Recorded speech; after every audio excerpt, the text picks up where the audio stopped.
Before demonstrating the repair process, let's take a look at how easy it is to repair screen damage. The damaged area is drilled out and the repair bridge attached.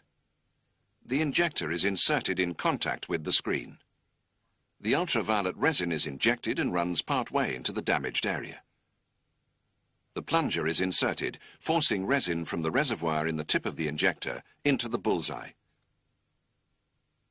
When the plunger is unscrewed, a vacuum is created which sucks air out, allowing more resin to be forced in when the plunger is screwed down again. This procedure is repeated several times until the damaged area has been filled with resin and all the air has been drawn out. Pit fill resin is then applied, covered with a plastic patch, and cured. The excess resin is removed with a razor blade. It's important that the inside and outside of the screen are thoroughly cleaned with a dry cloth before using any repair materials. Windscreen cleaners must not be used because they could penetrate through the damaged area and attack the polyvinyl layer in the center of the glass. The inspection mirror will enable the technician who will be working mainly outside the vehicle to see how the repair is progressing from inside. A film of the water-soluble gel is applied to the suckers to aid adhesion. The mirror should be fitted to the inside of the screen directly behind the damage.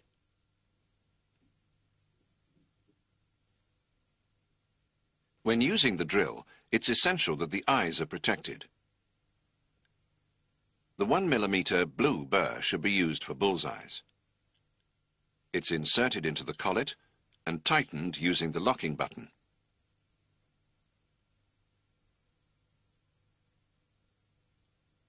The drill is switched on and a slow speed selected. The burring operation will ensure that any dirt, grease or loose glass around the impact area are removed.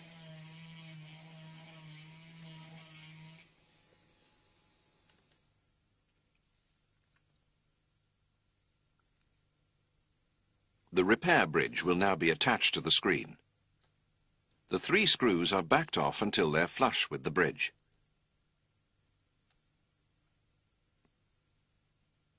A coating of the gel is smeared onto both suckers. The repair bridge should preferably be offered up to the screen with the long leg uppermost, but it may also be applied with the long leg pointing straight down. In either case, the threaded hole must be directly over the center point of the bullseye. With the suckers well attached, the long leg is held down. The other 2 adjusting screws are then tightened until they make light contact with the glass. The single screw at the end of the long leg is tightened, raising the leg until it's parallel to the screen surface. Finally, a check is made that the bridge is securely fixed to the screen.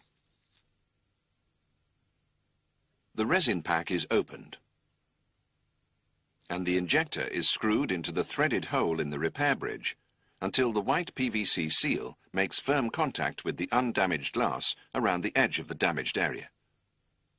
When viewed through the hole, the center of the bullseye should be at the center of the injector. The 2 screws nearest to the injector are unscrewed, causing the seal to be pressed tightly against the glass. Skin and eyes should be protected against accidental contact with the resin. Protective glasses are essential. The hands must be protected by using Esprit barrier cream, disposable gloves, or both.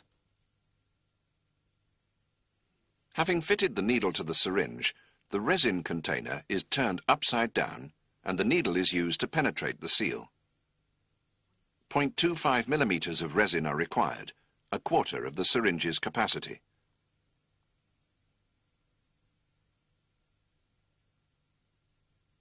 The resin is squirted into the injector. The plunger is screwed slowly into the injector, pushing the resin to the edges of the damage until a slight resistance is felt. At the same time, the white seal, which should be viewed in the mirror, will begin to expand, and the bullseye will start to disappear from the center outwards. No more pressure should be applied to the plunger screw at this stage. As soon as the resin stops flowing into the damage, the plunger should be unscrewed about 5 millimeters, causing a vacuum, which sucks out any air. After 10 to 15 seconds, the plunger is tightened again, pushing even more resin into the brake in place of the air. Each time the plunger is unscrewed, air is drawn out, and each time it's screwed in, more resin is forced into the brake. This operation is repeated between 4 and 6 times, until all the air has been removed and the damaged area is full of resin. Sometimes the standard air removal procedure is unsuccessful and traces of air reappear whenever the plunger screw is released. In such cases, the plunger is screwed down again, and using the torch supplied in the kit, a check is made that all the air has been forced out. Keeping the pressure on the plunger, the UV lamp is held on the screen, pointing at the repair area. A curing time of 5 minutes is required. The standard repair procedure may then be continued. The repair bridge is removed and the excess resin wiped off. In cold weather, the pit fill resin may need warming slightly prior to use. A drop of the resin is applied to the remaining surface chip, covered with UV plastic sheet, and cured for 3 to 5 minutes with the UV lamp. Repairs should preferably be carried out in a workshop or somewhere out of direct sunlight to prevent premature curing of the resin. The plastic sheet is removed, and a razor blade is used to shave off the excess resin until it's almost flush with the glass. To ensure a smooth finish, the blade must be held at right angles to the screen. A drop of Esprit pit fill polish is applied to the repaired area, which is polished with a very soft cloth or with polishing tissue until clear.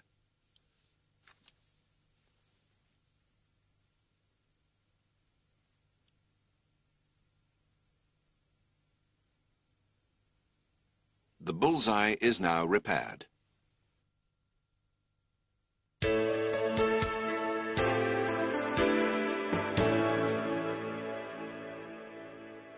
Star brakes like these can also be repaired easily. The repair procedure is the same as for bullseyes for the initial 10 steps described in the Esprit training manual. Having cleaned the screen inside and out, gel is smeared onto the suckers and the mirror is fixed to the inside of the screen. Using the blue drill burr, particles of glass and dirt are removed from the impact area. The adjusting screws on the repair bridge are backed off and a coating of gel is smeared onto the suckers. The bridge is positioned with the long leg pointing either straight up or straight down, with the threaded hole directly over the point of impact. The single screw is adjusted so that the long leg is parallel to the glass and the bridge is securely fixed.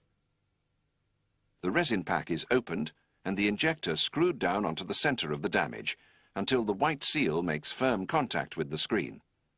Resin is withdrawn from the capsule with the syringe and injected into the center of the star brake. The plunger is screwed slowly into the injector. When a slight resistance is felt and the white seal is seen in the mirror to expand, the pressure is sufficient, and the plunger should not be tightened further. The plunger is unscrewed and tightened again up to 6 times as before, sucking out air and forcing in resin. At this stage, the center of the star brake appears to have been repaired, but the radiating cracks are still visible. The pressure must now be kept on the plunger for about 5 minutes to allow time for the resin to penetrate into the cracks before further inspection. The repair is progressing satisfactorily if, when viewed from the side, the cracks appear to vanish. From square on, they will remain visible until after curing. If the resin fails to penetrate to the ends of any of the cracks, under no circumstances should pressure be applied to the screen to speed up the process. The correct procedure is to remove the inspection mirror and to heat the inside of the screen gently with a hot air gun. This operation must be performed with great care because overheating will cause the cracks in the star brakes to close up and prevent the resin from penetrating. Star brakes should be cured for 5 minutes with the repair bridge still attached to the screen. The repair continues in the same way as the repair of the bullseye. Pit fill resin is applied and cured under the UV light for 4 minutes. After shaving off the excess resin, the area is polished with the pit fill polish to complete the repair.